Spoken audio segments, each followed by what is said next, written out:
सभी लोग बताए कि मैनेजर के लिए मिनिमम एज कितना है 23। एक बिलो ग्राउंड माइंस है, ठीक है ना, जिसका एवरेज मंथली आउटपुट है 5,000 टन। तो उस केस में मैनेजर का क्वालिफिकेशन क्या होगा? एक अंडरग्राउंड माइंस है जिसका एवरेज मंथली आउटपुट है 5,000 टन। तो मैनेजर क्वालिफिकेशन क्या होगा? डिग्री रहेगा, डिप्लोमा रहेगा, फर्स्ट क्लास मैनेजर सर्टिफिकेट रहेगा या सेकंड क्लास मैनेजर सर्टिफिकेट रहेगा। First class manager certificate restricted रहेगा या first class manager certificate unrestricted रहेगा। एफएमसी यूआर रहेगा, ठीक है। सभी को पता है कि 2,000 टन कितना है? 2,500 टन है कि 2,000 टन था? 2,500 टन पर मंथ से अगर ज्यादा होगा, नॉट एक्सीडिंग 2,500 टन रहेगा। Not exceeding 2,500 ton, not exceeding 2,500। तो उस केस में क्या है, फर्स्ट क्लास या सेकंड क्लास दोनों में चल सकता है। लेकिन अगर 2,500 से ज्यादा रह गया तो उस केस में फर्स्ट क्लास ही चलेगा। थर्ड क्वेश्चन है कि एक माइंस को, a mine can be worked without manager. एक माइंस को मैनेजर के बिना कितने दिन तक चलाया जा सकता है? एक शिफ्ट तक चलाया जा सकता है, एक दिन चलाया जा सकता है, 3 दिन तक चलाया जा सकता है, या नन ऑफ द एबव।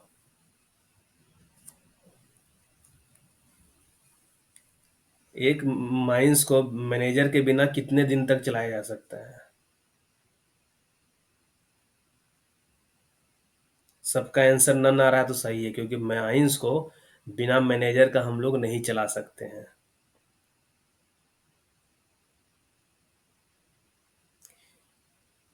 ठीक है।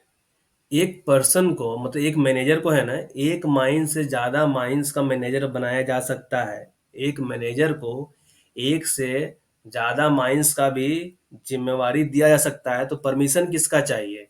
चीफ इंस्पेक्टर का चाहिए, रीजनल इंस्पेक्टर का चाहिए, चीफ इंस्पेक्टर और रीजनल इंस्पेक्टर का चाहिए, या chief inspector and regional inspector का चाहिए?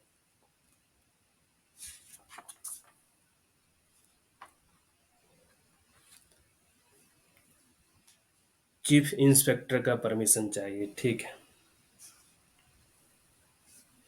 एक मैनेजर जो है, एक पर्सन जो है, खाली चीफ इंस्पेक्टर का चाहिए, सिर्फ चीफ इंस्पेक्टर का, ठीक है।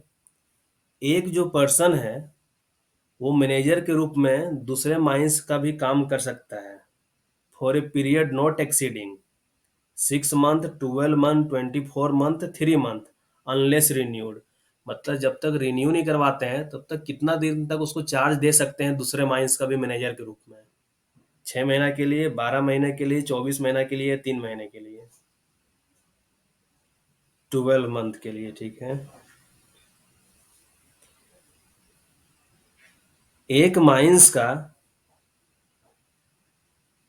एक माइंस का जो एवरेज प्रोडक्शन है ना, वो 10,000 टन है।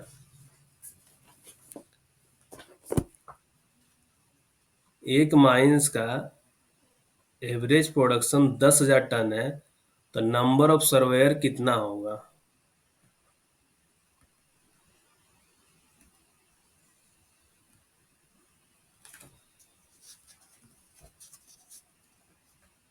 अंडरग्राउंड है, एक अंडरग्राउंड माइंस है।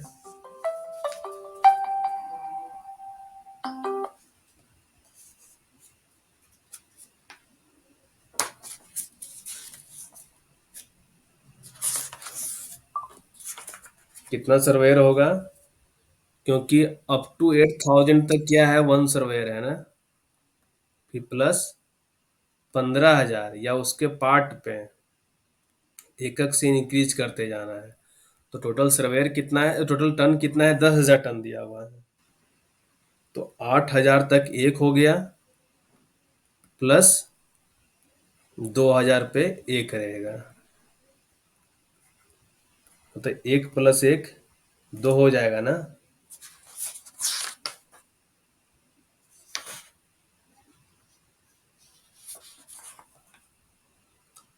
दो होगा 10,000 टन।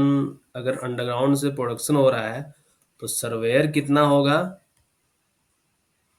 8,000 तक एक सर्वेयर रहता है, उसका क्या है, प्रत्येक 15,000 या पार्ट का मतलब 15,000 या उससे कम रहेगा तो एक एक से बढ़ाते जाना है 8,000 से ऊपर होने पे। अगर मान लो यही देता कि 30,000 टन प्रोडक्शन है तो कितना होता सर्वेयर?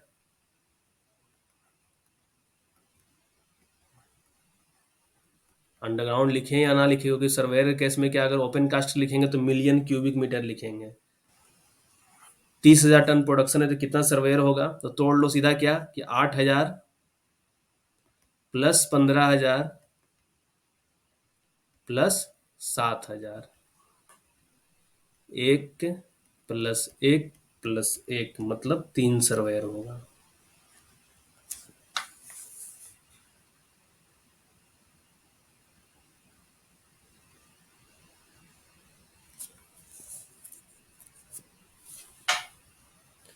चार क्यों बोल रहे हो विकास? तीन बता दिए ना यहाँ पे। 8,000 पे एक रहेगा, फिर 15,000 पे एक रहेगा और 7,000 पे एक रहेगा। इस तरीके से तोड़ने सीखना होगा। अगर कोई मैनेजर छुट्टी में जाना चाह रहा है, ठीक है ना, तो ऑफिस अपना छोड़ने से पहले वो ओनर या एजेंट को कम से कम कितना दिन पहले इंफॉर्मेशन देगा कि हम उस दिन से छुट्टी में जाना चाहते हैं? ये कितने दिन से ऐसा इंफॉर्मेशन देगा पहले? 30 दिन पहले, 15 दिन पहले, 7 दिन पहले या 3 दिन पहले?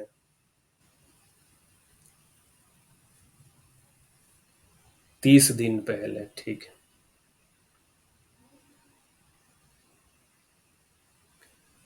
Which of the flowing post, मतलब ये चार ऑप्शन लिख रहे हैं, ये चार ऑप्शन लिख रहे हैं, तो इसमें से कौन सा पोस्ट मैनेजर दूसरे माइंस का में भी होल्ड कर सकता है? एजेंट,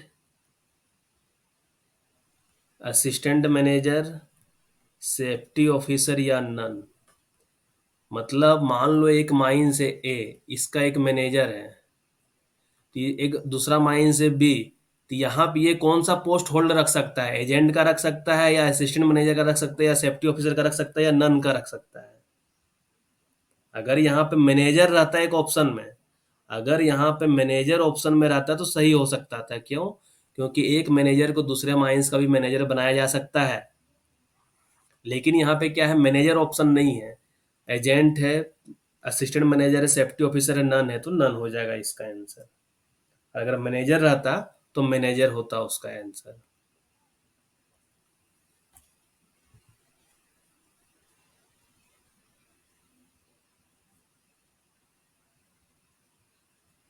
एक पर्सन है जिसके पास एफएमसी है, ठीक है ना, फर्स्ट क्लास मैनेजर सर्टिफिकेट है, और वो एज ए सेफ्टी ऑफिसर है माइंस का, ठीक है ना, तो उस केस में एवरेज मंथली आउटपुट सच माइंस का कितना होना चाहिए? एवरेज मंथली आउटपुट कितना होना चाहिए, मतलब क्या है कि a person having first class manager certificate, और उसको अपॉइंट किया गया है सेफ्टी ऑफिसर के रूप में, तो एवरेज मंथली आउटपुट उस माइंस का कितना हो सकता है? 10,000 टन, या 5500 टन, या 15,000 टन, या ऑल, क्या हो सकता है?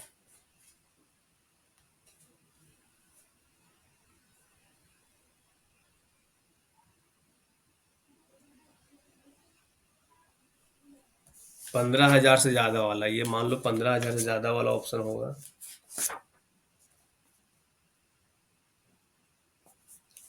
ठीक है, सेफ्टी ऑफिसर क्या था? सेफ्टी ऑफिसर क्या है कि अगर 15,000 टन से ज्यादा प्रोडक्शन होगा तो एफएमसी वाला रहेगा। अगर 10,000 एक से 15,000 टन पर मंथ प्रोडक्शन होगा तो एफएमसी या एसएमसी कुछ भी रहे चलेगा। अंडरग्राउंड में जब भी बात करेंगे हमेशा अनरिस्ट्रिक्टेड की बात करेंगे। अगर 5,000 एक से 10,000 टन प्रोडक्शन होगा पर मंथ तो एफएमसी, एसएमसी, डिप्लोमा या डिग्री, कुछ भी चलेगा। इसी तरीके से ओपन कास्ट माइंस अगर रहेगा, अगर 50,000 क्यूबिक मीटर से ज़्यादा होगा तो एफएमसी होना चाहिए, और अगर 20,000 से लेके 50,000 तक होगा तो एफएमसी या एसएमसी दोनों चलेगा। और इसका अपॉइंटमेंट कब करते हैं हम लोग? जब एवरेज मंथली आउटपुट किसी माइंस का 5,000 टन से ज़्यादा होता है। सेफ्टी ऑफिसर का अपॉइंटमेंट क्या दिया हुआ है कि जब एवरेज मंथली आउटपुट किसी माइंस का 5,000 टन से ज़्यादा होता है, या ओपन कास्ट माइंस में वो भी जो मटेरियल हैंडल हो रहा है अगर वो 20,000 क्यूबिक मीटर से ज़्यादा होता है, तो मैनेजर को असिस्ट करने के लिए एक सेफ्टी ऑफिसर चाहिए होता है। ठीक है, तो ये डाटा तुम लोग को ध्यान रखना है।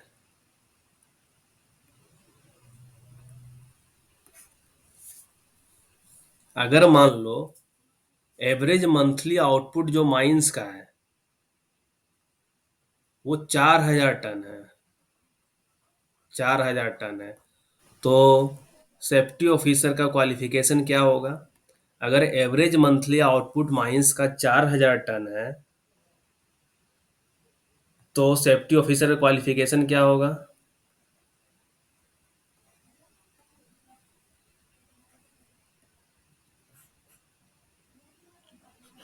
जल्दी से बताओ। कुछ का आंसर आ रहा है, नहीं रहेगा। एकदम सही बोले देखो, क्योंकि 5,000 से ज्यादा अगर प्रोडक्शन होगा तो ही रहेंगे सेफ्टी ऑफिसर को, तभी रखना है, मतलब सेफ्टी ऑफिसर का रिक्वायरमेंट नहीं है। ठीक है, तो ये दिमाग खोल के रखना है एग्जाम के टाइम में भी। वैसे ऑप्शन देख के वहां पता चल जाएगा। अगर किसी माइंस का प्रोडक्शन है ना 20,000 टन से ज्यादा है, 20,000 टन या 20,000 है, 20,000 टन से ज्यादा या 20,000 टन है, तो किसको उस माइंस का मैनेजर बनाया जाएगा? किसको उस माइंस का मैनेजर बनाया जाएगा? जिसके पास फर्स्ट क्लास मैनेजर सर्टिफिकेट रहेगा, जिसके पास फर्स्ट क्लास मैनेजर सर्टिफिकेट रहेगा लेकिन 5 साल का एक्सपीरियंस रहेगा। तो ये ध्यान रखना कि अगर माइंस का प्रोडक्शन किसी माइंस का 20,000 टन से ज्यादा है ना, तो फर्स्ट क्लास तो रहेगा ही, लेकिन उसके पास experience not less than 5 year, उसके पास एक्सपीरियंस कम से कम 5 साल का होना चाहिए। तो इसको हम लोग मैनेजर का चार्ज देंगे उस माइंस का। इस क्वेश्चन पे ध्यान रखना अलग से, ये सर्कुलर में दिया हुआ है, सर्कुलर 8/1959 का सर्कुलर है। ठीक है, अगर एक माइंस ओपन कास्ट भी है और अंडरग्राउंड है, अब किसी को मैनेजर बना रहे हैं, दोनों माइंस का एक ही मैनेजर है लेकिन दोनों माइंस का चार्ज दे रहे हैं, तो उसके पास क्वालिफिकेशन क्या होना चाहिए? अगर कोई सिंगल मैनेजर को ओपन कास्ट अंडरग्राउंड दोनों का चार्ज दिया जा रहा है, तो उसका क्वालिफिकेशन क्या होना चाहिए? First class manager certificate restricted वाला, first class manager certificate unrestricted वाला, या एसएमसी से काम चल जाएगा? क्या होगा? फर्स्ट क्लास मैनेजर सर्टिफिकेट रहेगा लेकिन अनरिस्ट्रिक्टेड वाला रहेगा, इरिस्पेक्टिव ऑफ प्रोडक्शन, वहाँ प्रोडक्शन वगैरह कुछ नहीं देखना है। अगर ओपन कास्ट भी है, अंडरग्राउंड है, और उसका चार्ज एक ही माइंस को दिया जा रहा है, तो हमेशा जो मैनेजर रहेगा फर्स्ट क्लास वाला रहेगा और अनरिस्ट्रिक्टेड होना चाहिए।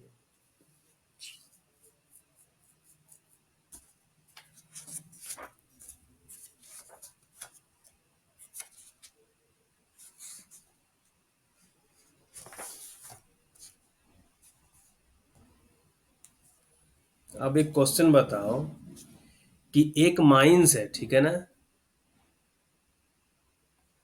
जिसमें सेफ्टी ऑफिसर जो है उसका qualification second class manager certificate है, तो उस केस में उस माइंस का एवरेज प्रोडक्शन मंथली आउटपुट कितना से ज्यादा होगा? 10,000 टन से ज्यादा होगा, या 15,000 टन से ज्यादा होगा? या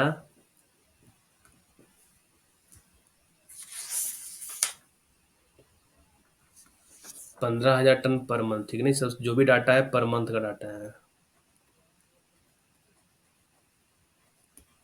कि सेकेंड क्लास मैनेजर सर्टिफिकेट वाले को सेफ्टी ऑफिसर बना दिया गया है, तो मतलब उस माइंस का प्रोडक्शन डाटा कितना होगा।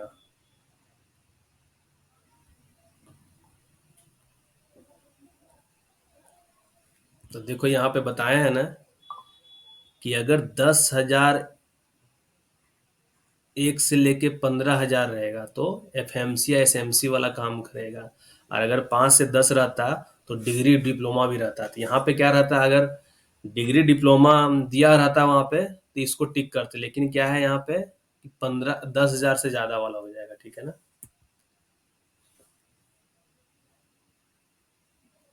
हाँ, 10,000 से ज्यादा और 15,000 से कम होना चाहिए, इसका एग्जैक्ट आंसर है। किताब में थोड़ा गड़बड़ दिया हुआ है।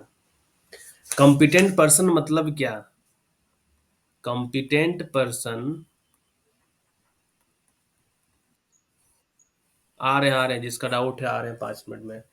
Competent person means a person जो 16 साल कंप्लीट कर लिया हो, या 18 साल कंप्लीट किया हो, या 20 साल कंप्लीट कर लिया हो, या 23 साल कंप्लीट कर लिया हो।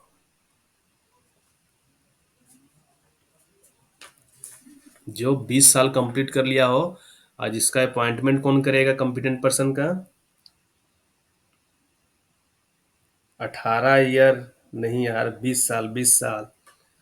कॉम्पिटेंट पर्सन 20 साल, एडल्ट जो होता है वो 18 साल का होता है।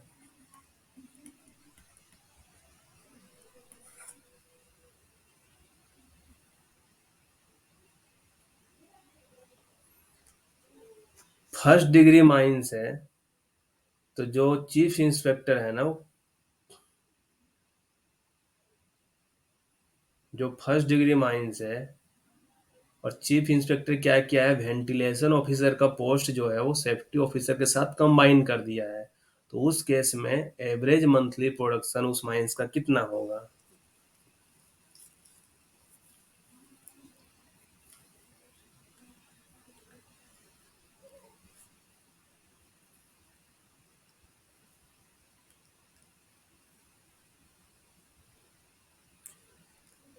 Average monthly production of such mine में भी 5,000 टन रहेगा, या 20,000 टन रहेगा, या 15,500 टन रहेगा, या मतलब 5,000 टन रहेगा, या 20,000 टन रहेगा, या 15,500 टन रहेगा, या 16,000 टन रहेगा। तो कब है कि chief inspector ventilation officer plus safety officer का पोस्ट को कंबाइन कर सकता है। जब उस माइंस का प्रोडक्शन क्या था कि लेस देन 15,000 टन रहा, यही था ना, कि लेस देन 15,000 टन रहेगा तो ये करेगा। तो यहाँ कौन सा ऑप्शन सही है, 15,000 टन से लेस वाला कौन है, ये नहीं है, ये नहीं है, ये नहीं है, मतलब ऑप्शन ए सही हो जाएगा। ठीक है, तो ऐसा ध्यान रखना है।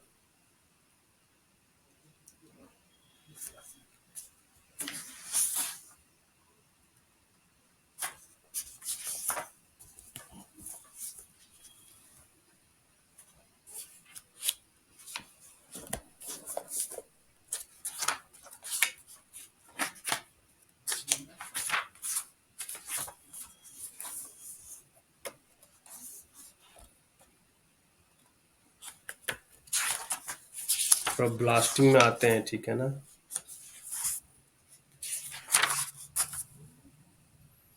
ब्लास्टिंग वाला क्वेश्चन तो आज करवा ही दिए लग रहा है। ब्लास्टिंग का ये बताओ।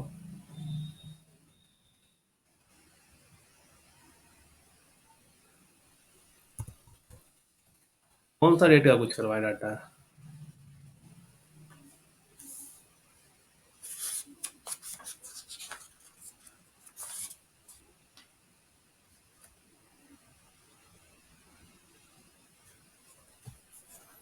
डेट का कुछ एमसीक्यू करवा दें।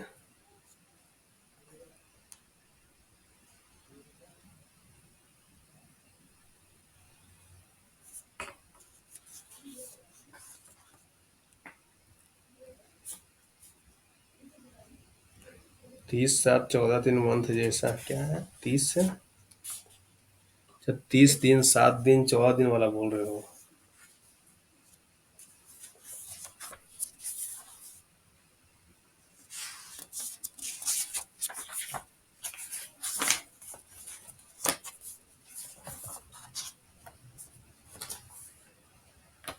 आज हम एमसीक्यू दिए थे ना ब्लास्टिंग का सुबह में ग्रुप में।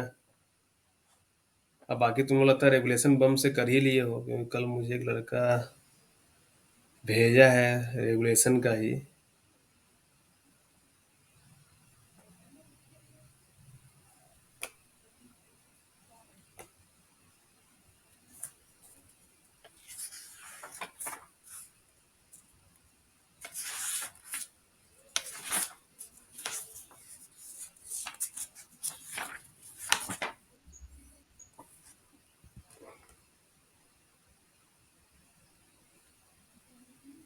बोलो कुणाल।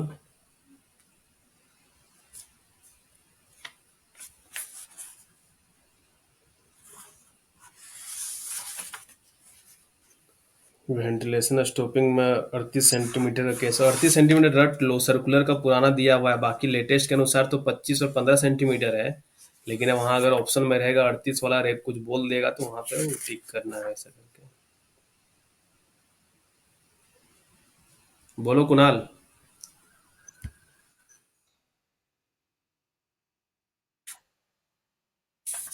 ठीक है, करवा देते हैं। ओपन कास्ट ही करवा रहे हैं, वही देख रहे हैं। बोलो अमित। तो टाइम भी बर्बाद नहीं करना है, नहीं अब तुम लोग का भी टाइम अभी इम्पोर्टेंट है। बोलो चंद्रभान।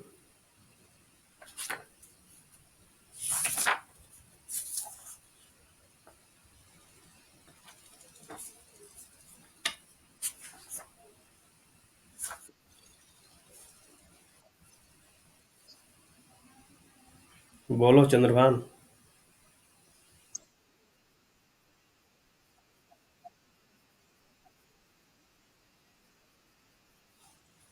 ठीक है, ठीक है। क्या हुआ आदिल?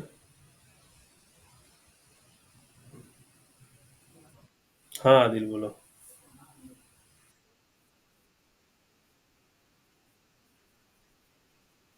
तो रन ऑफ ग्रेड क्या होता है? जो माइन से कोयला निकला, जो ठीक है ना, माइन से जो निकला, वही हो गया ROM, run of mine grade.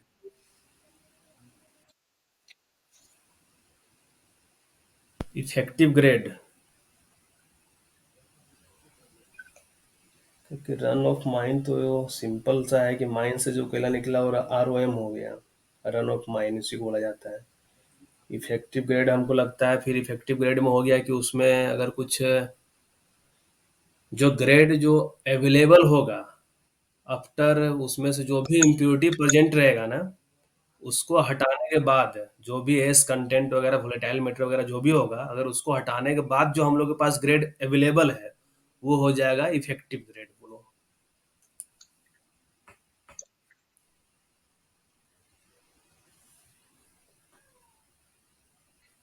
अब ऐसे ये जो टर्मिनोलॉजी है मेटल माइंस का ही बोल सकते हो। बोलो चंद्रभान। ठीक है, तुम लोग का हम एक बार और ब्लास्टिंग जो है ना, ब्लास्टिंग नहीं, ओपन कास्ट माइनिंग का जो होल रोड वगैरह था ना, वो डाटा पे आते हैं।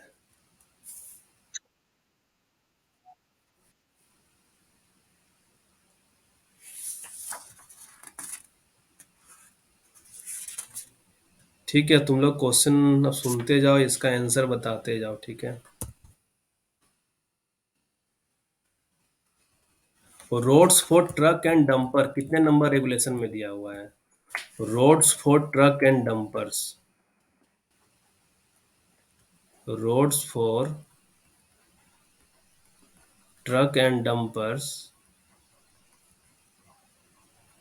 कितना नंबर रेगुलेशन में दिया हुआ है? 101, 105, 106, 107। तो roads for truck and dumper जो हम लोग पढ़े हैं, वो रेगुलेशन नंबर 100 एक में दिया हुआ है।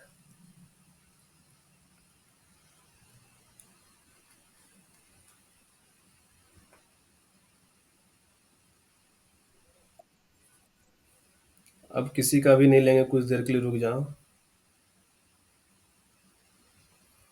जब भी कहीं कॉर्नर और बेंड आता है, ठीक है ना, ये अगर कॉर्नर और बेंड आ रहा है, तो उस केस में क्लियर व्यू ऑफ डिस्टेंस कितना होना चाहिए, कितना किलोमीटर पर आवर की स्पीड से चलेगा? तो clear view of distance, braking distance कितना होना चाहिए जब डंपर 40 किलोमीटर पर आवर की स्पीड से चल रहा है? तो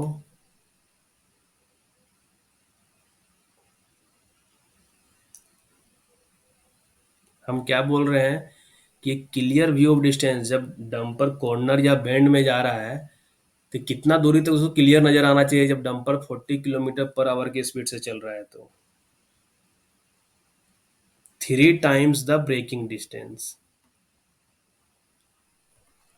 3 टाइम्स द ब्रेकिंग डिस्टेंस। जो रैंप होता है, उसका स्ट्रेच एक बार में कितना ज्यादा नहीं होना चाहिए? रैंप का स्ट्रेच एक बार में कितना मीटर से ज्यादा नहीं होना चाहिए? रैंप बनाते हैं ना कि एक बेंच से दूसरे बेंच में जाने का जो रास्ता होता है, वो रैंप कहलाता है। कि ये बेंच है, इस बेंच से इस बेंच में जाना है, तो जिस रास्ते के थ्रू जा रहे हैं वो रैंप हो गया, जिसका ग्रेडियंट कितना होता है? 1/10 होता है। तो सिंगल स्ट्रेच में कितना, मान लो कि ये एक बेंच है, दूसरा बेंच यहाँ है, ये 100 मीटर का हमको रैंप बनाना होगा तो पहुंच पाएंगे, तो क्या डायरेक्ट एक बार में 100 मीटर का बना देंगे? नहीं, उसके लिए क्या करेंगे हम लोग, एक बार 50 मीटर इधर जाएंगे, फिर 50 मीटर इधर जाएंगे, मतलब रैंप का जो स्ट्रेच होता है 50 मीटर से ज्यादा एक बार में नहीं रखना है। ये पुराना रेगुलेशन में 10 मीटर था, जिसको हटा के नया लाया गया है 50 मीटर। जो पारापेट वाल होता है या इम्बैंकमेंट होता है,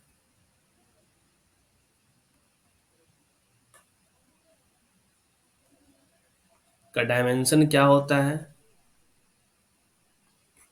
पैरापेट वॉल और जो इम्बैंकमेंट होता है, टॉप का चौड़ाई कितना होता है, बॉटम का चौड़ाई कितना होता है, हाइट कितना होता है पैरापेट वाला इम्बैंकमेंट का?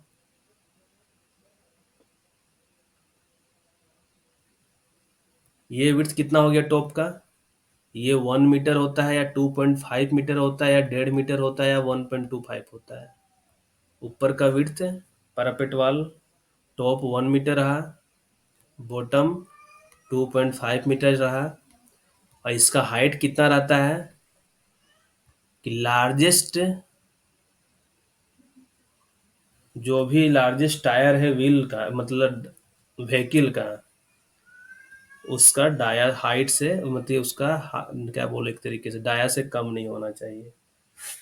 जो लार्जेस्ट टायर जो यूज हो रहा है माइंस में, उसके डाया से कम नहीं होना चाहिए। लार्जेस्ट टायर क्यों बोल रहा है? क्योंकि देखो, बहुत सारा मशीनरी होता है ना, कि फ्रंट जो टायर है थोड़ा छोटा साइज का है, पीछे वाला टायर थोड़ा बड़ा साइज का है, तो उसके अकॉर्डिंग। हेलो। हाँ बोलिए। बस क्लास चल ही रहा है मेरा। क्या हुआ? हाँ हाँ। ओ,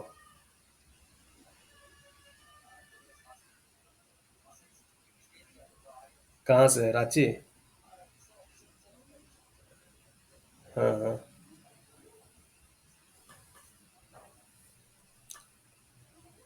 तो फिर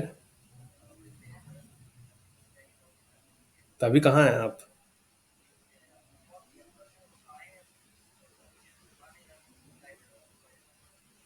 ग्रिड में ही है ना अभी? अच्छा अच्छा। ठीक है, जैसा होगा ग्रुप में एक बार डाल दीजिए। ठीक है ठीक।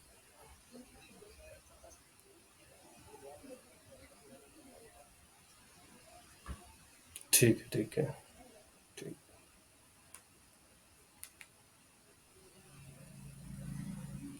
राकेश सर का फोन था। ये राकेश सर का अभी तो उनकी आंटी एक्सपायर की थी ना, अब उनका एक कोई दोस्त था, दोस्त की माँ एक्सपायर कर गई है। तो अभी वहीं पे हैं, अगर वो फ्री रहेंगे 9 बजे तक तुम लोग को वेट करना। अगर वो क्लास घर आ पाएंगे तो क्लास लेंगे, नहीं तो फिर आज हो सकता है उनका क्लास ना हो पाए, ठीक है। एमसीयू क्लास इवनिंग में है ना, रूल्स एक्ट का क्लास, एमबीटीआर वगैरह कुछ क्लास अभी पटेल सर रेडी कर रहे हैं, वो लेंगे अभी क्लास।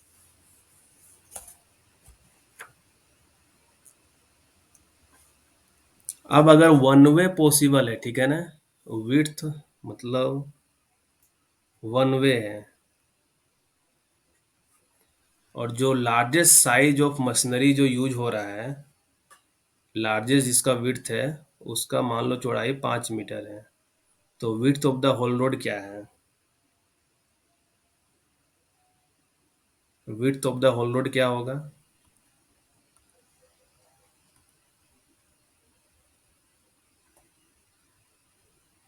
जो width of the largest vehicle है उसका चौड़ाई 5 मीटर है, और वन वे पॉसिबल है, मतलब क्या वन वे मतलब कि ये गाड़ी इधर से जा रहा है, इधर से दूसरा रोड से गाड़ी आ रहा है, तो उस केस में width of the largest vehicle दे दिया है 5 मीटर, तो रोड का चौड़ाई क्या होगा? क्या होगा? W+5, मतलब 5+5 मतलब 10 मीटर।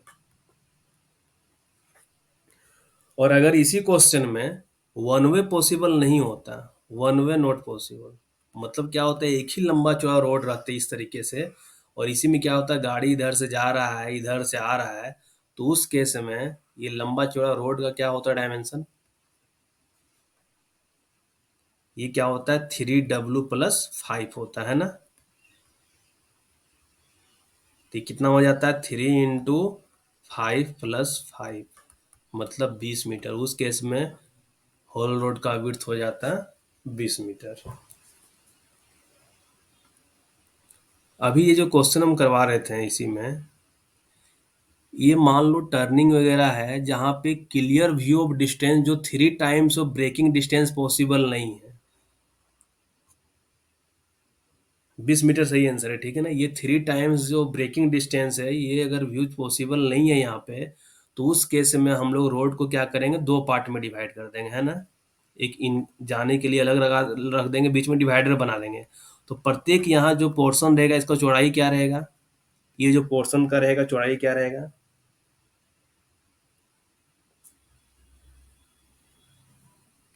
मतलब जब clear view of distance possible नहीं है, 3 टाइम्स द ब्रेकिंग डिस्टेंस वाला पॉसिबल नहीं है, तो उस केस में क्या करना होगा, बीच में डिवाइडर बना देंगे कि डंपर कॉर्नर पर टकराए ना। मान लो इधर से भी डंपर आ रहा है, इधर से भी डंपर जा रहा है, और 3 टाइम्स द ब्रेकिंग डिस्टेंस वाला चीज पॉसिबल नहीं हो पा रहा है, तो उस केस में क्या करना होगा, बीच में एक डिवाइडर बना देना होगा, और यहाँ पे 2 सेपरेट रोड कर देना होगा। प्रत्येक का चौड़ाई जो रहेगा नॉट लेस देन 2W+3 रहेगा।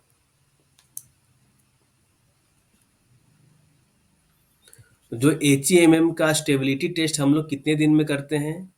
HEMM का स्टेबिलिटी टेस्ट हम लोग कितने दिन में करते हैं?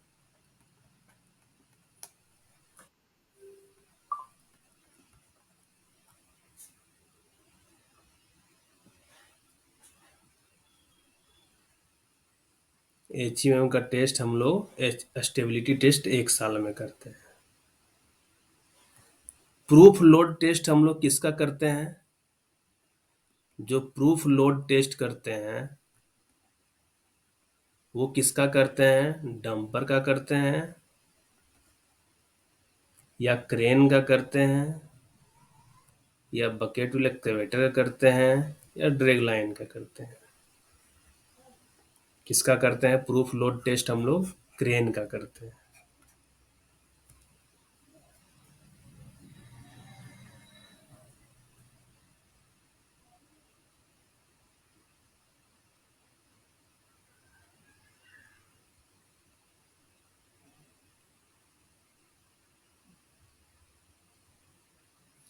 अब आता है कि मान लो कि ये होल रोड था, डंपर चलने का रास्ता है, और हम लोग को क्या है, एलएमवी का रास्ता ये है कि एलएमवी उधर से जाके डंपर बड़ा रोड को क्रॉस करेगा, ठीक है ना।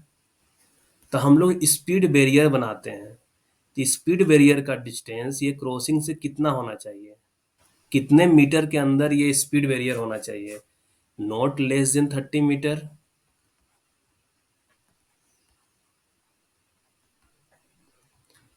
30 metre, not more than 30 metre.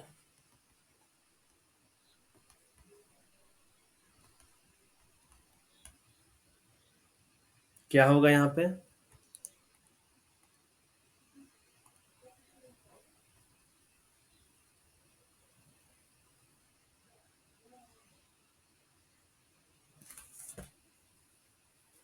हाँ, मतलब नॉट मोर देन 30 मीटर, ये क्रॉसिंग रहेगा ना, तो क्रॉसिंग से मतलब विद इन 30 मीटर बोलो एक तरीके से। नॉट मोर देन 30 मीटर मतलब क्या, कि क्रॉसिंग से with in 30 metre.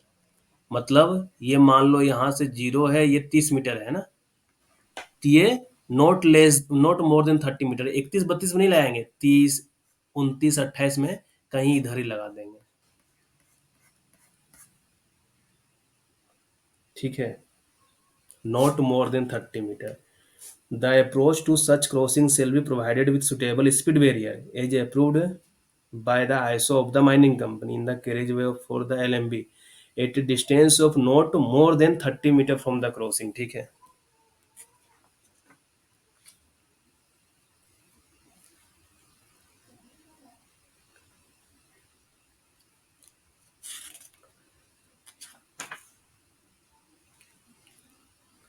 Height of travelling roadway,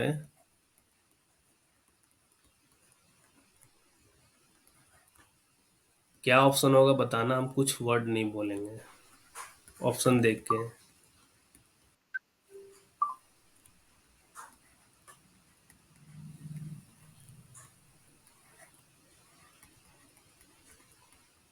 height of travelling roadway क्या हो, कौन सा ऑप्शन होगा, ABCD में कौन सा ऑप्शन होगा? Height of travelling roadway shall B,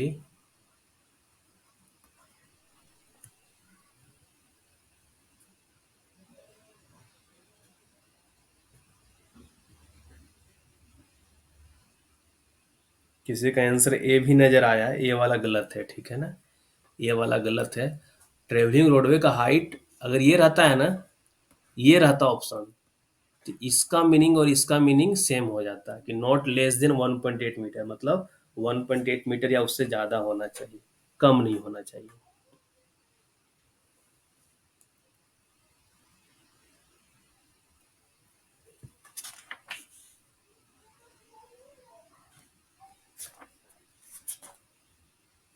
dimension of main whole कितना होता है, डायमेंशन मेन होल का?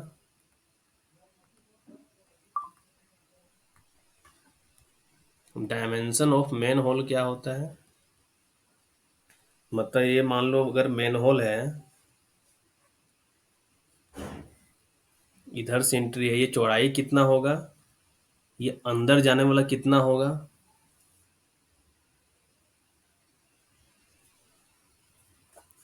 मतलब 1.8 मीटर, 1.5 मीटर, 0.75 मीटर, या 1.8 मीटर, 1.5 मीटर, 1.2 मीटर, या 1.8 मीटर, 1.2 मीटर, 0.75 मीटर, या 1.8 मीटर, 1.2 मीटर, या 1.5 मीटर। चौड़ाई क्या होता है कि चौड़ाई 0.75 से कम नहीं और 1 मीटर से ज़्यादा नहीं, ये इसका विड्थ हो गया। हाइट 1.8 मीटर से कम नहीं होना चाहिए, और ये जो डेप्थ होता है ये 1.2 मीटर से कम नहीं होना चाहिए। तो मतलब क्या हो गया, तो ऑप्शन खोजो कौन सा ऑप्शन तीनों मैच कर रहा है। हाइट सब में ठीक है 1.8 मीटर, एक है 1.2 मीटर, और एक है 0.7 बाय, ये हाइट दे दिया है, ये गहराई दे दिया है ये वाला, और ये चौड़ाई दिया हुआ है लास्ट वाला, है ना। तो ऑप्शन सी इसका सही आंसर हो जाएगा। जो मेन होल रहेगा, shall be kept clean for a distance of not less than from the aperture जो ओपनिंग है, मान लो ये ओपनिंग है, मेन होल है, ठीक है ना, ये एक पिलर है, मेन होल ऐसा बनाया गया है। तो मेन होल का जो ओपनिंग, उससे कितना दूरी तक पूरा वाइट वॉशिंग करवा के रखेंगे? नॉट लेस देन 30 सेंटीमीटर या 0.3 मीटर। रिकेपिंग ऑफ वाइंडिंग रोप कितने दिन में करेंगे हम लोग?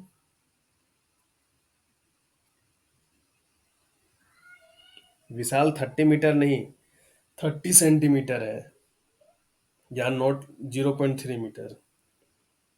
Recapping of winding rope should be done once at least in every 1 month, 2 month, 3 month या 6 मंथ। 6 मंथ पे करते हैं ना।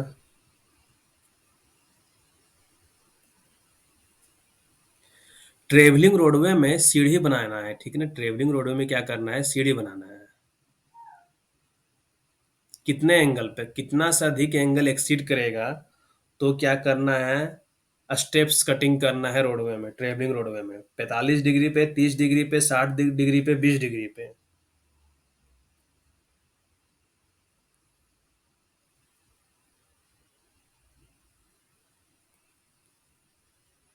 45 डिग्री पे, 30 डिग्री पे, 60 डिग्री पे या 20 डिग्री पे। कितना डिग्री डिग्री से अधिक होगा इंक्लानेशन ट्रेवलिंग रोडवे का, तो हम लोग स्टेप बनाएंगे। तीन ही चीज है ना, एक 30 डिग्री है, एक 45 डिग्री है, एक 60 डिग्री है। 30 डिग्री पे क्या स्टेप बनाएंगे, 45 डिग्री पे क्या रहेगा, हम लोग हैंड रेल प्रोवाइड करेंगे। और 60 डिग्री पे क्या करेंगे हम लोग? 30 डिग्री इसका आंसर होगा। और 60 डिग्री पे हम लोग क्या करेंगे?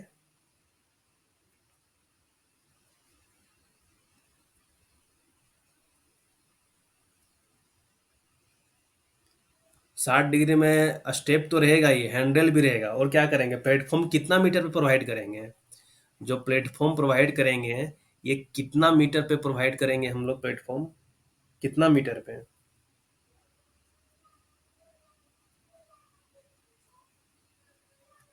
प्लेटफॉर्म हम लोग 10-10 मीटर के अंतराल पे प्लेटफॉर्म प्रोवाइड करेंगे, ठीक है।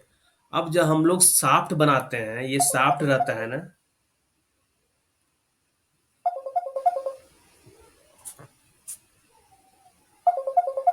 जो शाफ्ट बनाते हैं, तो शाफ्ट में भी हम लोग क्या करते हैं, जो लेडर बनाते हैं, इसका इंक्लाइनेशन कितना से अधिक नहीं होना चाहिए? जो शाफ्ट में हम लोग लेडर बनाते हैं, इसका इंक्लाइनेशन कितना से अधिक नहीं होना चाहिए?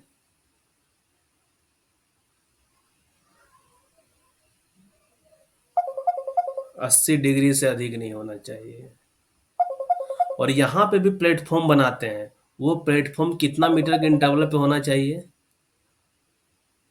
यहाँ पे भी हम लोग प्लेटफॉर्म बनाते हैं, वो प्लेटफॉर्म कितना,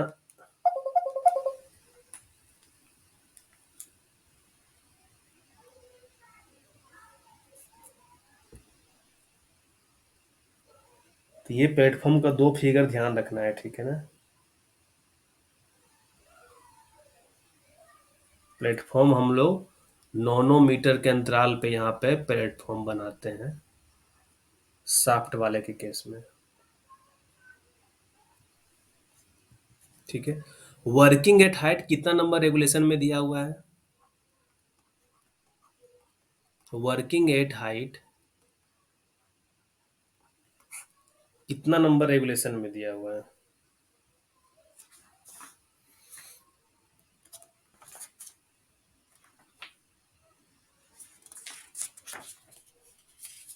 ड्रॉप वर्विक क्या है यार, वो तो सेफ्टी डिवाइस है होल एज का, उसमें क्या जानना क्या है डिटेल में, ठीक है। ड्रॉप ये जो दिया हुआ है वर्किंग एट हाइट, ये रेगुलेशन नंबर 131 में दिया हुआ है। इसमें क्या बोला है कि कोई भी पर्सन, वो ना किसी लेज जो रहेगा ना, रास्ता जो रहता है उस पे नहीं चलेगा जब तक कि उस रास्ते की चौड़ाई कितना से कम रहेगा कि वो आदमी नहीं चलेगा, जहां से उसको खतरा रहेगा, कितना हाइट से गिरने का खतरा रहेगा। जो पैदल फुटपाथ या कहीं होता है ना, खिड़की वगैरह का मान लो किनारे लेज निकला हुआ रहता है जो, तो लेज का चौड़ाई कितना से कम रहने पे और कितना हाइट से गिरने का खतरा रहेगा तो आदमी को वहां जाने नहीं दिया जाएगा। अगर लेज का चौड़ाई 1.5 मीटर से कम होगा और 1.8 मीटर या उससे ज्यादा हाइट से गिरने का मतलब 1.8 मीटर से ज्यादा हाइट से गिरने का खतरा रहेगा तो फिर आदमी को वहां पे ट्रेवल करने के लिए नहीं दिया जाएगा। और अगर 1.8 मीटर से ज्यादा हाइट से गिरने का खतरा रहेगा, गिरने का खतरा है और चौड़ाई भी 1.5 मीटर से कम है, लेकिन अगर वहां पे उसको सेफ्टी बेल्ट वगैरह प्रोवाइड कर दिए हैं तो उसको काम करने का अलाउ करेंगे। ठीक है, ये दो चीज ध्यान रखना है। ये ग्रेटर देन 1.8 सेफ्टी बेल्ट का जो प्रोविजन है वो क्या स्टैंडर्ड है सेफ्टी बेल्ट का, बताओ तो। सेफ्टी बेल्ट का कुछ स्टैंडर्ड बताए हुए थे ना, क्या स्टैंडर्ड है सेफ्टी बेल्ट का? सेफ्टी बेल्ट सेफ्टी नेट जो भी बोलो सब सही है, सबका पर्पस सेम है, आदमी को गिरने से बचाना है। सेफ्टी बेल्ट 3 पॉइंट वाला होता है। ठीक है, ए बी सी होता है। ए मतलब क्या, बी मतलब क्या, सी मतलब क्या था?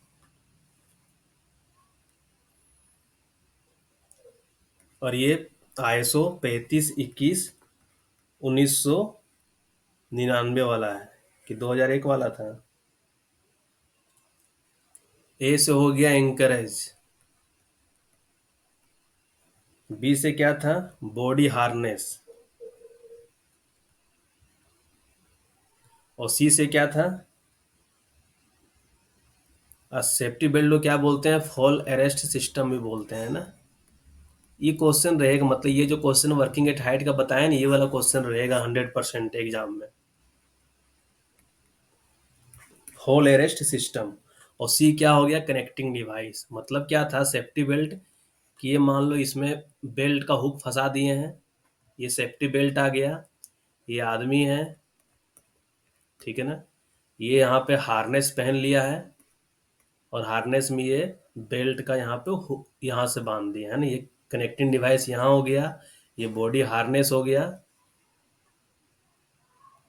कनेक्टिंग डिवाइस ये हो गया, और ये एंकरेज हो गया, एंकरेज ये वाला हो गया। जनरल प्रिकॉशन जो दिया हुआ है वो कितना नंबर रेगुलेशन में दिया हुआ है, जनरल प्रिकॉशन?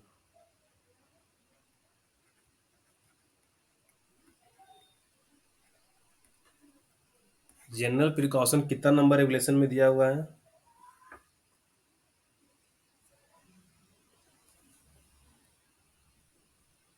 यही सब क्वेश्चन आने वाला है कि जनरल प्रिकॉशन 132 नंबर रेगुलेशन में दिया हुआ है। जनरल प्रिकॉशन में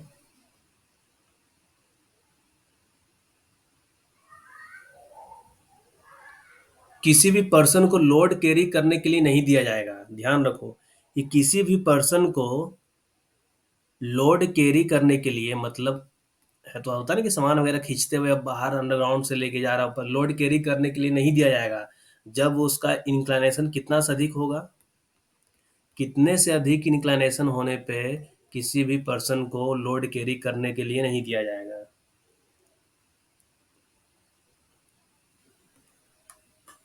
क्वेश्चन आएगा एग्जाम में, 100% वाला क्वेश्चन है ये। अगर 30 डिग्री या 30 डिग्री से ज्यादा होगा इंक्लाइनेशन रोडवे का तो किसी भी या फुटपाथ का तो किसी भी पर्सन को लोड के साथ जाने नहीं दिया जाएगा।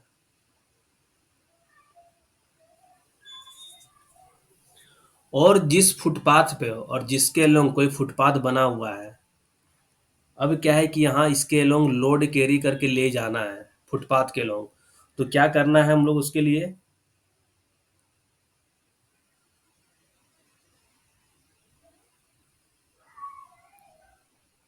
इसीएल में आया था ना, हाँ।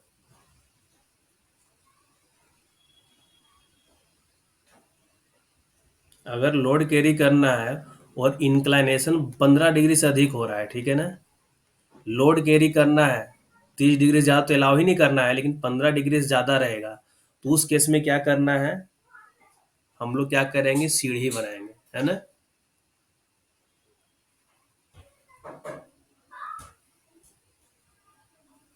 सीढ़ी बनेगा इस तरीके से, ठीक है।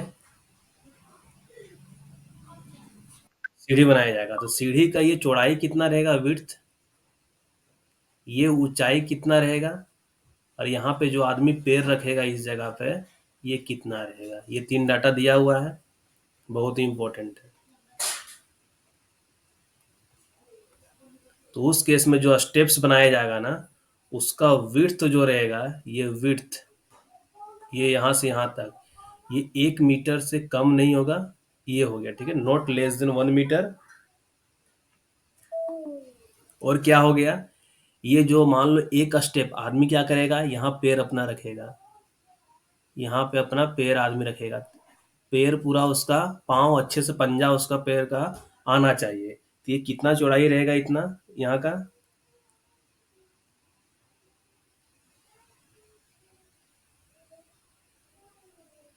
ये चौड़ाई हो जाएगा 0.35 मीटर। और एक पैर उठा के यहाँ रखेगा, फिर यहाँ से भी यहाँ जाएगा, तो ये हाइट कितना रहेगा, ये हाइट 0.18 मीटर से अधिक नहीं होना चाहिए।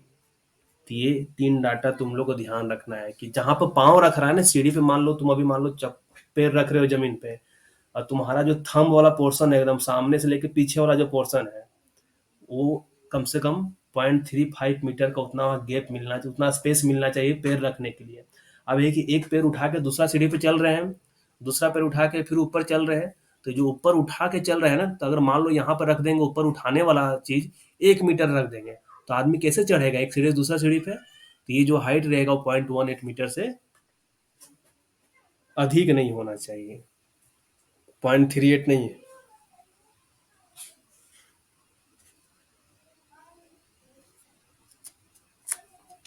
ये तो 132 131 बहुत ही ज्यादा इंपॉर्टेंट था।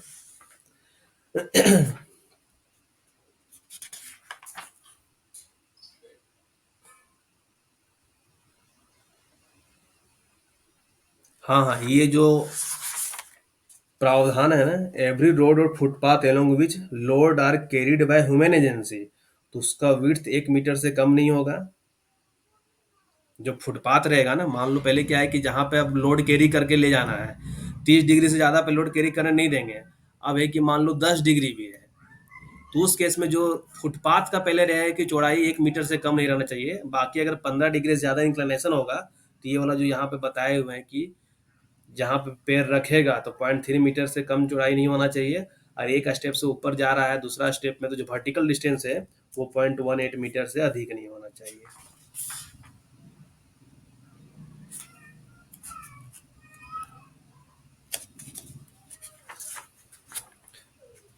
ठीक है, थोड़ा सा आ जाते हैं रेगुलेशन नंबर 105 और 106 पे। ठीक है, बस 105, 106, 108, पहले 108 कर लेते हैं। ये बताओ, अल्टीमेट पिट स्लोप एंगल क्या होता है, अल्टीमेट पिट स्लोप एंगल।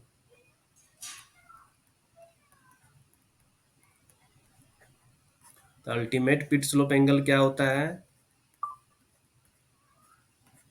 कि टॉप मोस्ट बेंच का जो क्रेस्ट है और बॉटम मोस्ट बेंच का जो टो है, यही ध्यान रखना, बॉटम मोस्ट बेंच का टो, सबसे नीचे वाला बेंच का जो टो रहेगा, और सबसे ऊपर वाला बेंच का टो यहाँ बनाना होगा, ये टो हो गया, ठीक है ना।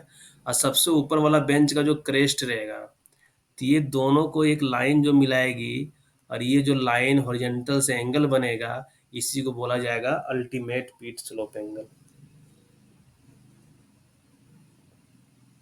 ठीक है, ये ध्यान रखना, टॉप मोस्ट बेंच का टॉप बोलेगा, ठीक है, क्रेस्ट बोलेगा टॉप मोस्ट बेंच, और ये बॉटम मोस्ट बेंच, ये है, ये ठीक है ना, ये है कि यहाँ यहीं पे रोक दिए है ना।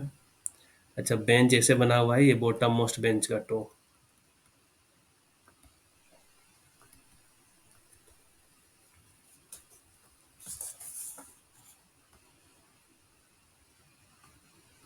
बेंच हाइट कितने से अधिक होने पे हम लोग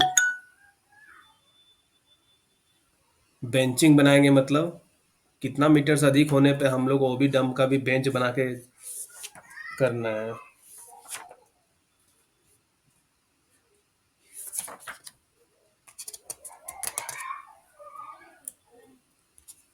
30 मीटर से अगर अधिक होगा तो हम लोग क्या करेंगे, ये 30 मीटर का 30 मीटर का बेंच बनाते हुए काम करेंगे। तो अल्टीमेट पिट स्लोप एंगल क्या होना चाहिए और फेस का स्लोप एंगल क्या होना चाहिए? ये अल्टीमेट पिट स्लोप एंगल 1 इन क्या होना चाहिए, 1.5 से अधिक नहीं होना चाहिए। और ये जो फेस का एंगल होना चाहिए, ये फेस का एंगल होना चाहिए, ये 37.5 डिग्री से अधिक नहीं होना चाहिए।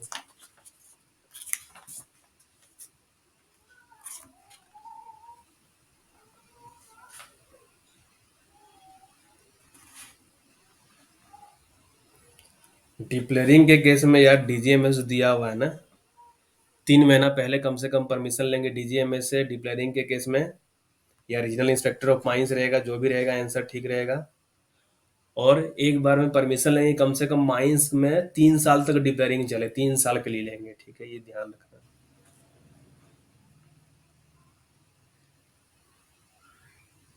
ये जो टो रहेगा स्पॉयल बैंक का क्वेश्चन आएगा, ठीक है ना, यही 2-3 क्वेश्चन आने वाला है यहाँ से। ये टो रहेगा स्पॉयल बैंक का, तो रेलवे वगैरह से कितना दूरी पे रहेगा? Toe spoil bank shall not exceed to any point this metre of railway other public work या परमानेंट स्ट्रक्चर जो 100 मीटर। मतलब ये माइन का ओपनिंग है, स्ट्रक्चर है, तो टो का डिस्टेंस 100 मीटर से ज़्यादा ही रखना। मतलब ये टो है विद इन 100 मीटर नहीं आना चाहिए कि यहाँ से डिस्टेंस 95 मीटर हो गया, 96 मीटर हो गया, नहीं, 100 मीटर से ज़्यादा डिस्टेंस हमेशा मेंटेन करके रखना है।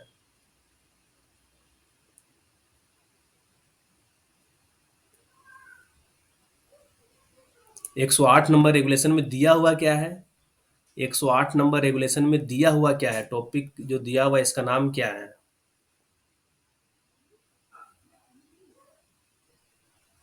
स्लीपिंग होल रखने के लिए रीजनल इंस्पेक्टर ऑफ माइन से परमिशन लेते हैं, RIM से।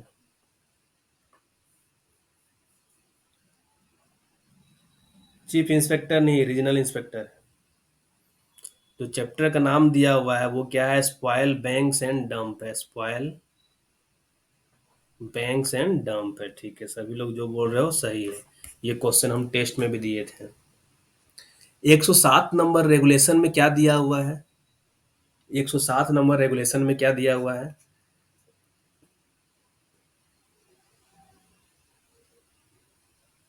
बैकफिलिंग दिया हुआ है, या रिक्लेमेशन दिया हुआ है, या साइड कास्टिंग दिया हुआ है, या टेक्निकल रिक्लेमेशन दिया हुआ है? क्या दिया हुआ है 108 नंबर रेगुलेशन में? 107 नंबर रेगुलेशन में रिक्लेमेशन दिया हुआ है। तो यहाँ पे जो डिफिनेशन दिया हुआ है ना, वो डिफिनेशन बहुत ही इंपॉर्टेंट हो सकता है कि डायरेक्ट यही सेम टू सेम उठा कर दे दे कि 107 नंबर रेगुलेशन में क्या दिया हुआ है कि all excavation made by open cast mining, जो भी एक्सकेवेशन बना है किसके द्वारा? अंडरग्राउंड या ओपन कास्ट माइनिंग द्वारा जो एक्सकेवेशन बना हुआ है उसको सुटेबली क्या करेंगे? रिक्लेम्ड करेंगे। क्या है, कैसे करेंगे reclaimed? By back filling.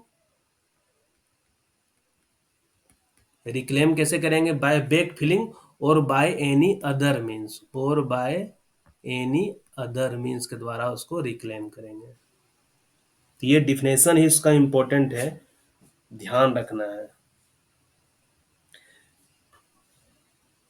Reclamation और रिस्टोरेशन का एक बार तुम लोग जो मेरे वीडियो है वो अभी हमको भी याद नहीं आ रहा है एग्जैक्ट, वो वीडियो में देख लो। ECL का जो भी क्वेश्चन आया हुआ था वो रिक्लेमेशन वाले वीडियो में देख लेना, ठीक है ना,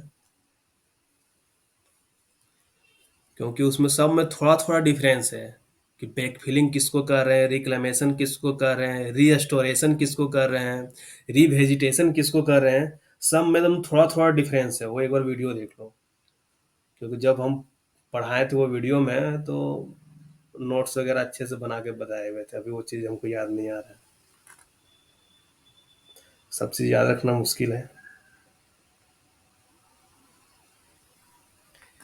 अब आते हैं मैकेनाइज्ड ओपन कास्ट माइंस में, ठीक है ना, 106 नंबर रेगुलेशन में और 105 नंबर रेगुलेशन, यही सब तो जो NCL के एग्जाम में जान रहेगा 101 number, 105 number, 6 number, 104 number, 8 number, 107 number, यही सब तो एग्जाम में क्वेश्चन आने वाला है। 30-35 क्वेश्चन पता चला कि यहीं से जबरदस्ती बना दिया है किसी भी तरीके से। लेकिन 30-35 क्वेश्चन बनेगा भी नहीं यहाँ से, हर एक पॉइंट से भी उठा के देगा ना, नहीं बनेगा। मैकेनाइज्ड ओपन कास्ट माइंस में ये बताओ कि अगर एलुवियल सॉइल रहेगा, ठीक है ना, मतलब सॉफ्ट टाइप से, सॉफ्ट नेचर का सॉइल वगैरह रहेगा, मटेरियल रहेगा, तो जो हाइट ऑफ बेंच होना चाहिए वो कितना से अधिक नहीं होगा, और जो विड्थ रहेगा वो कितना से, फिर कितना होना चाहिए, कितना से कम नहीं होना चाहिए।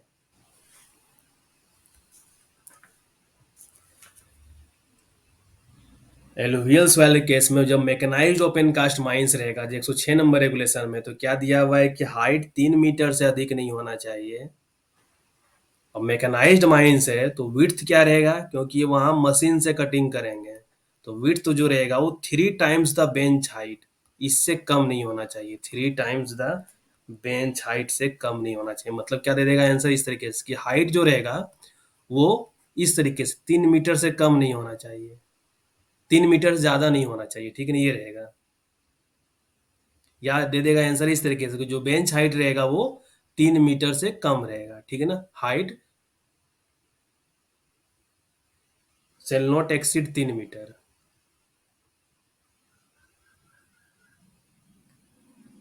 मतलब height less than equal to 3 metre रहेगा, ठीक है। और बेंच विड्थ क्या दे देगा कि bench width not less then 3 times the bench height, ये रहेगा, ठीक है ना, वहां का ध्यान रखना।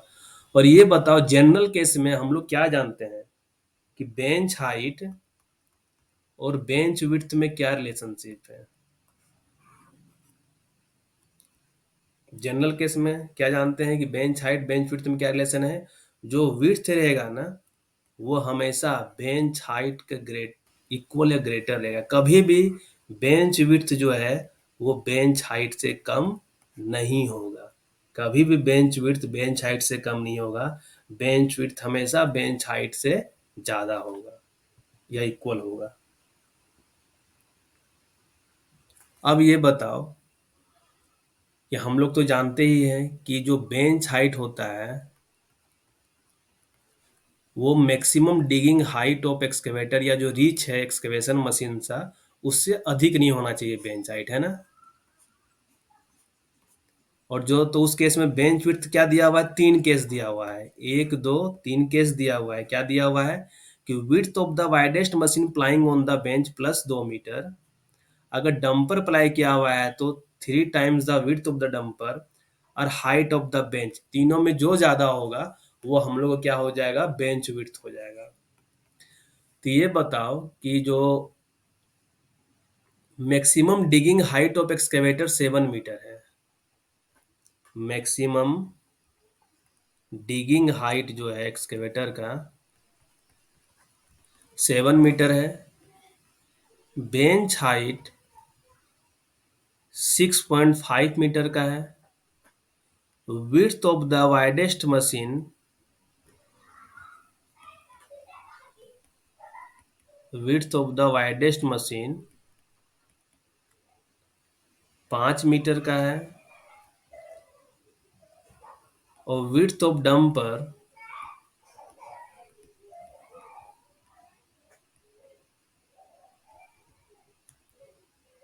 2.5 मीटर है। तो बेंच का विड्थ क्या होगा, बेंच विड्थ क्या होगा। देखो होल रोड का विड्थ और बेंच विड्थ में कभी कंफ्यूज नहीं करना, क्योंकि एग्जाम में क्वेश्चन आएगा तो वहां पे माइंड अलग अलग दिमाग रखना कि अलग सोचना है। बेंच विड्थ अलग होता है, होल रोड अलग होता है।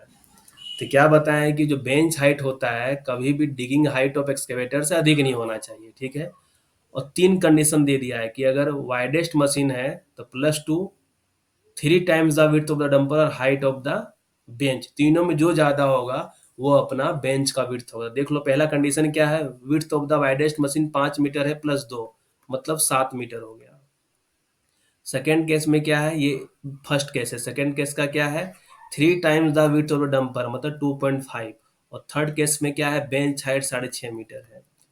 तो सबसे ज्यादा कौन हो गया, तो उस केस में जो मेरा width of the whole bench रहेगा ये 7.5 मीटर। तो बेंच का विड्थ कितना रहेगा, 7.5 मीटर रहेगा।